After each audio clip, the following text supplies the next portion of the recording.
June 27th was clear and sunny, with the fresh warmth of a full summer day.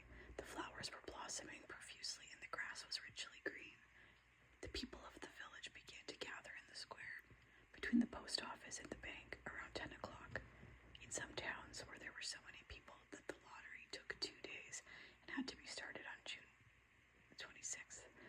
But in this village, there were only about 300 people. The whole lottery took less than 2 hours, so it could begin at 10 o'clock in the morning and still be through in time to allow the villagers to go home for noon dinner. The children assembled first, of course. School was recently over for the summer, and the feeling of liberty sat uneasily on most of them. They tended to gather together quietly for a while before they broke into boisterous play, and their talk was still of the classroom and the teacher, of books and reprimands. Bobby Martin had already stuffed his pockets full of stones, and the other boys soon followed his example, selecting the smoothest and roundest stones.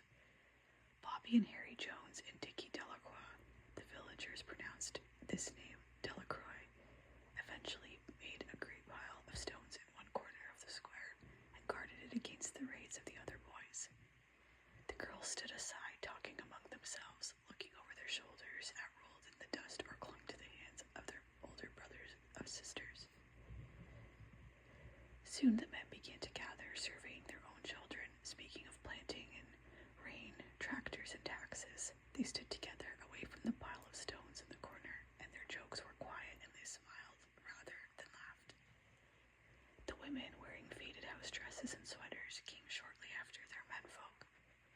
They greeted one another and exchanged bits of gossip as they went to join their husbands. Soon the women, standing by their husbands, began to call to their children, and the children came reluctantly, having to be called 4 or 5 times. Bobby Martin ducked under his mother's grasping hand and ran, laughing, back to the pile of stones. His father spoke up sharply, and Bobby came quickly and took his place between his father and his oldest brother. The lottery was conducted, as were the square dances, the teen club, the Halloween program, by Mr. Summers, who had time and energy to devote to civic activities. He was a round-faced, jovial man, and he ran the coal business, and people were sorry for him because he had no children and his wife was a scold. When he arrived in the square carrying the black wooden box, there was a murmur of conversation among the villagers, and he waved and called, "Little late today, folks." The postmaster and Mr. Graves followed him, carrying a 3-legged stool, and the stool was put in the center of the square, and Mr. Summers set the black box down on it. The villagers kept their distance, leaving a space between themselves and the stool, and when Mr. Summers said, "Some of you fellows want to give me a hand," there was a hesitation before 2 men, Mr. Martin and his oldest son, Baxter, came forward to hold the box steady on the stool, while Mr. Summers stirred up the papers inside it. The original paraphernalia for the lottery had been lost long ago, and the black box now resting on the stool had been put into use even before Old Man Warner, the oldest man in town, was born. Mr. Summers spoke frequently to the villagers about making a new box, but no one liked to upset even as much tradition as was represented by the black box. There was a story that the present box had been made with some pieces of the box that had preceded it, and one that had been constructed when the first people settled down to make a village here.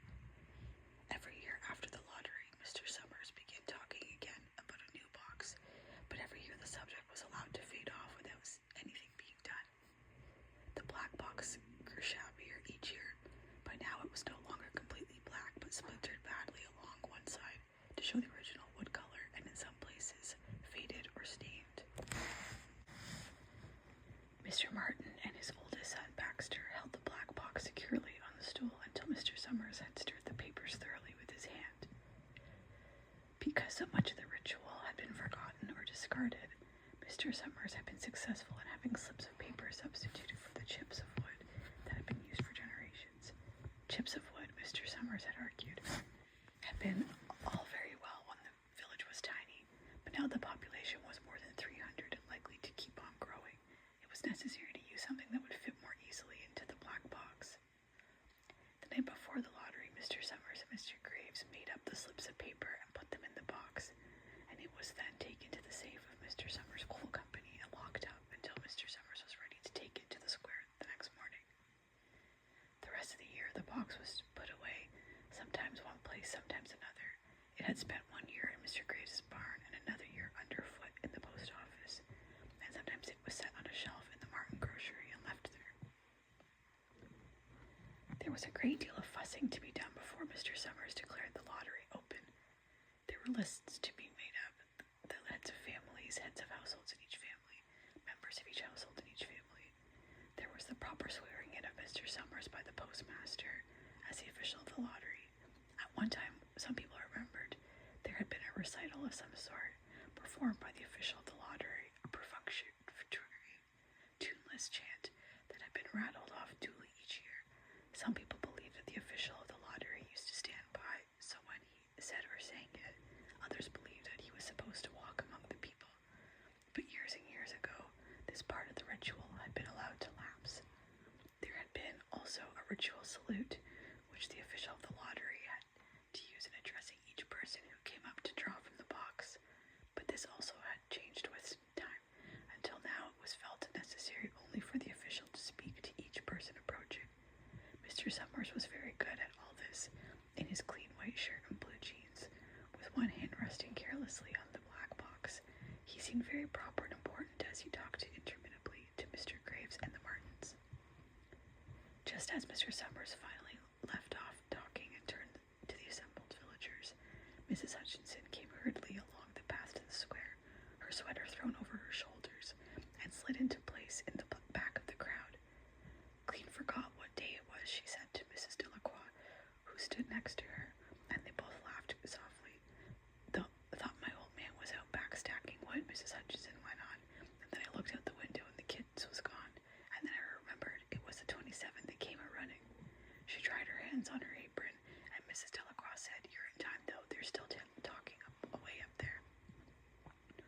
Mrs. Hutchinson craned her neck to see the crowd and found her husband and children standing near the front. She tapped Mrs. Delacroix on the arm as a farewell and began to make her way through the crowd. The people separated good-humoredly to let her through. 2 or 3 people said, in voices just loud enough to be heard across the crowd, "Here comes your Mrs. Hutchinson." And Bill, she made it after all. Mrs. Hutchinson reached her husband, and Mr. Summers, who had been waiting, said cheerfully, "Thought we were going to have to get on without you, Tessie." Mrs. Hutchinson said, grinning, "Wouldn't have me leave my dishes in the sink now, would you, Joe?" And soft laughter ran through the crowd as the people stirred back into position after Mrs. Hutchinson's arrival. "Well now," Mr. Summers said soberly, "guess we better get started, get this over with, so we can go back to work. Anybody ain't here?" "Dunbar," several people said. "Dunbar, Dunbar." Mr. Summers consulted his list. "Clyde Dunbar," he said. "That's right, he broke his leg, hasn't he? Who's drawing for him?" "Me, I guess," a woman said, and Mr. Summers turned to look at her. "Wife draws for her husband," Mr. Summers said. "Don't you have a grown boy to do it for you, Janie?" Although Mr. Summers and everyone else in the village knew the answer perfectly well, it was the business of the official of the lottery to ask such questions formally. Mr. Summers waited with an expression of polite interest while Mrs. Dunbar answered. "Horace is not but 16 yet," Mrs. Dunbar said regretfully. "Guess I gotta fill in for the old man this year." "Right," Mr. Summers said. He made a note on the list he was holding. Then he asked, "Watson boy drawing this year?" A tall boy in the crowd raised his hand. "Here," he said, "I'm drawing for my mother and me." He blinked his eyes nervously and ducked his head as several voices in the crowd said things like, "Good fellow," and "Glad to see your mother's got a man to do it." "Well," Mr. Summers said, "guess that's everyone. Old man Warner make it." "Here," a voice said, and Mr. Summers nodded. A sudden hush fell on the crowd as Mr. Summers cleared his throat and looked at the list. "All ready," he called.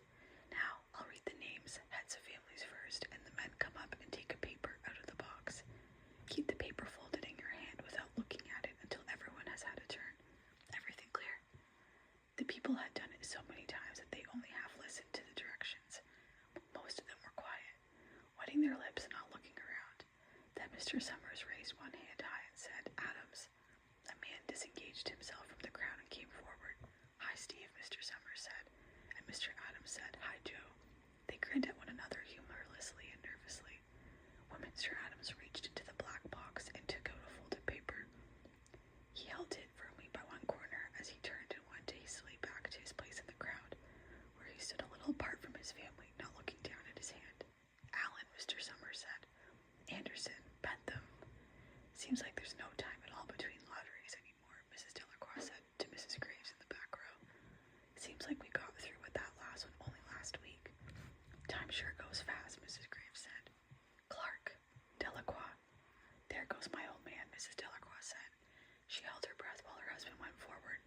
Dunbar, Mr. Summers said, and Mrs. Dunbar went steadily to the box, while one of the women said, "Go on, Janie," and another said, "There she goes." "Where next?" Mrs. Graves said. She watched Mr. Graves come around from the side of the box, greeted Mr. Summers gravely, and selected a slip of paper from the box. By now, all through the crowd, there were men holding the small folded papers in their large hands, turning them over and over nervously. Mrs. Dunbar and her two sons stood together, Mrs. Dunbar holding the slip of paper. "Harbert Hutchinson." "Get up there, Bill," Mrs. Hutchinson said, and the people near her laughed. "Jones." "They do say," Mr. Adams said to old man Warner, who was sitting next to him, "that over in the North Village they're talking of giving up the lottery." Old man Warner snorted.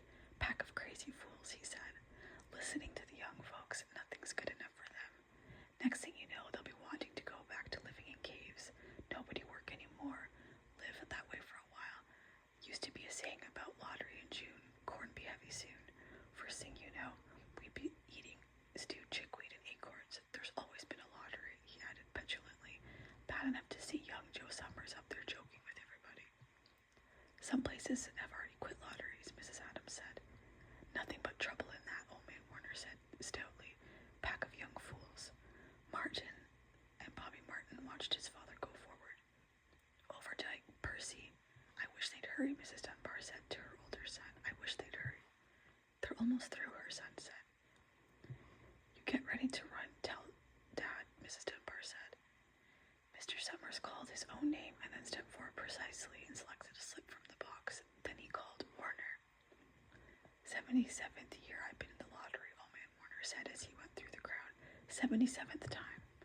"Watson." The tall boy came awkwardly through the crowd. Someone said, "Don't be nervous, Jack," and Mr. Summers said, "Take your time, son." "Zanini." After that there was a long pause, a breathless pause, until Mr. Summers, holding his slip of paper in the air, said, "All right, fellows." For a minute no one moved, and then all the slips of paper were opened. Suddenly all the women began to speak at once, saying, "Who is it? Who's got it? Is it the Dunbars? Is it the Watsons?" Then the voices began to say, "It's Hutchinson. It's Bill. Bill Hutchinson's got it." "Go tell your father," Mrs. Dunbar said to her older son. People began to look around to see the Hutchinsons. Bill Hutchinson was standing quiet, staring down at the paper in his hand. Suddenly Tessie Hutchinson shouted to Mr. Summers, "You didn't give him time enough to take any paper he wanted. I saw you. It wasn't fair." "Be a good sport, Tessie," Mrs. Delacroix called, and Mrs. Graves said, "All of us took the same chance." "Shut up, Tessie," Bill Hutchinson said. "Well, everyone," Mr. Summers said, "that was done pretty fast, and now we've got to be hurrying a little more to get done in time." He consulted his next list. "Bill," he said, "you draw for the Hutchinson family. You got any other households in the Hutchinsons?" "There's Don and Eva," Mrs. Hutchinson yelled. "Make them take their chance." "Daughters draw with their husbands' families, Tessie," Mr. Summers said gently. "You know that as well as anyone else." "It wasn't fair," Tessie said. "I guess not, Joe," Bill Hutchinson said regretfully. "My daughter draws with her husband's family. That's only fair. And I've got no other family except the kids." "Then as far as drawing for families is concerned, it's you," Mr. Summers said in explanation. "And as far as drawing for households is concerned, that's you too, right?" "Right," Bill Hutchinson said. "How many kids, Bill?" Mr. Summers asked formally. "3," Bill Hutchinson said. "There's Bill Jr. and Nancy and little Dave, and Tessie and me." "All right then," Mr. Summers said. "Harry, you got their tickets back?" Mr. Graves nodded and held up the slips of paper. "Put them in the box then," Mr. Summers directed. "Take Bill's and put it in." "I think we ought to start over," Mrs. Hutchinson said as quietly as she could. "I tell you it wasn't fair. You didn't give him enough time to choose. Everybody saw that." Mr. Graves had selected the 5 slips and put them in the box, and he dropped all the papers but those into the ground, where the breeze caught them and lifted them off. "Listen, everybody," Mrs. Hutchinson was saying to the people around her. "Ready, Bill?" Mr. Summers asked, and Bill Hutchinson, with one quick glance around at his wife and children, nodded. "Remember," Mr. Summers said, "take the slips and keep them folded until each person has taken one. Harry, you help little Dave." Mr. Graves took the hand of the little boy who came willingly with him up to the box. "Take a paper out of the box, Davy," Mr. Summers said. Davy put his hand into the box and laughed. "Take just one paper," Mr. Summers said. "Harry, Mr. Graves took the child's hand and removed the folded paper from the tight fist and held it, while little Dave stood next to him and looked up at him wonderingly. Nancy next, Mr. Summers said. Nancy was 12, and her school friends breathed heavily as she went forward, switching her skirt, and took a slip daintily from the box.